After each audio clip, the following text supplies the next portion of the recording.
कमी पैशात चांगले कपडे म्हटलं की आपल्या समोर एकच नाव येतं, झुडिओ। पण एवढ्या कमी कालावधीत मोठमोठ्या ब्रँड्सला टक्कर देऊन झुडिओ कसा इतका प्रसिद्ध ब्रँड बनला, हेच आपण जाणून घेणार आहोत या केस स्टडी मधून। सर्वात आधी पाहूया झुडिओची सुरुवात कशी झाली। त्याआधी जर तुम्ही चॅनलवर नवीन असाल तर चॅनलला सबस्क्राइब करून बेल आयकॉन प्रेस करा। झुडिओ हा ब्रँड 2016 मध्ये सुरू झाला। कमी किमतीत फॅशनेबल कपडे लोकांना उपलब्ध करून देणे या एकाच गोष्टीवर त्यांनी फोकस केलं आणि त्यामुळे कोणीही असा विचार केला नसेल की हा ब्रँड इतक्या कमी वेळात H&M आणि ट्रेंड्स सारख्या मोठ्या ब्रँड्सला टक्कर देईल। केवळ 8 वर्षांच्या प्रवासात झुडिओनं 164 शहरांमध्ये 545 स्टोअर्स उघडले आणि 2024 मध्ये 8200 कोटींचा व्यवसाय केला। झुडिओचे सर्वात मोठे यश त्याच्या कमी दरातील कपड्यांमध्ये आहे। पण झुडिओ हे कमी किमतीत कपडे कसे विकू शकतं, त्यांच्या यशात हे 4 फॅक्टर महत्त्वाचे ठरले। पहिलं आहे लो कॉस्ट मॅन्युफॅक्चरिंग। झुडिओ आपले प्रोडक्ट्स कमी खर्चात बनवतात। ते थेट फॅक्टरीमधून आपल्या स्टोअरमध्ये पाठवतात, ज्यामुळे डिस्ट्रीब्युशन कॉस्ट वाचते। झुडिओ आपले प्रोडक्ट्स बल्कमध्ये बनवतात, ज्यामुळे त्यांचे मॅन्युफॅक्चरिंग कॉस्ट खूपच कमी होते। या स्ट्रॅटेजीजमुळे झुडिओ कमी किमतीत फॅशनेबल कपडे ग्राहकांना उपलब्ध करून देऊ शकतो।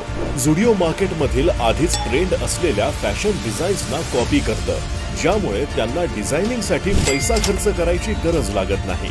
बाकी ब्रँड्स मोठे पैसे देऊन चांगले डिझायनर्स हायर करतात, पण झुडिओ मात्र मार्केटमध्ये आधीच ट्रेंडिंग मध्ये असलेले डिझाईन्स कॉपी करतो, ज्यामुळे त्यांची डिझायनिंग कॉस्ट वाचते। झुडिओच्या यशात पुढचा फॅक्टर आहे स्मार्ट मार्केटिंग। झुडिओनं कधीही मोठ्या जाहिरातींवर खर्च केला नाही। तुम्ही झुडिओची टीव्हीवर ऍड पाहिली नसेल, कारण त्यांनी सोशल मीडिया इन्फ्लुएन्सर्सचा योग्य वापर केलाय। कमी खर्चात जास्तीत जास्त प्रेक्षकांपर्यंत पोहोचण्यासाठी त्यांनी सोशल मीडियाचा प्रभावी वापर केला। त्यामुळे सेलिब्रिटी जाहिरातींवर पैसा खर्च करण्यापेक्षा त्यांनी इन्फ्लुएन्सरच्या माध्यमातून कस्टमर्सना आकर्षित केलं। यानंतरचा महत्त्वाचा फॅक्टर म्हणजे झुडिओ आपल्या ग्राहकांना देत असलेली रीच असण्याची फिलिंग। झुडिओ फक्त कमी दरात कपडे विकत नाही, तर ते कस्टमरला एक खास अनुभव देतात। त्यांच्या स्टोअर्सचं लोकेशन स्मार्टली निवडलं जातं, जिथे रिअल इस्टेटच्या किमती कमी असतात, परंतु स्टोअरमध्ये जाणाऱ्या ग्राहकांना रीच फिलिंग मिळते। त्यांच्या स्टोअर्सचा सेटअप असा आहे की तो अर्बन आणि सेमी अर्बन कस्टमरला आकर्षित करतो। त्यामुळे कमी किमतीत चांगल्या क्वालिटीचे कपडे खरेदी करून त्यांना एक चांगली फिलिंग मिळते। झुडिओच्या यशात पुढचा महत्त्वाचा फॅक्टर आहे FOCO franchise model. Option फोको franchise model. FOCO म्हणजे फ्रँचाइज ओन्ड कंपनी ऑपरेटेड।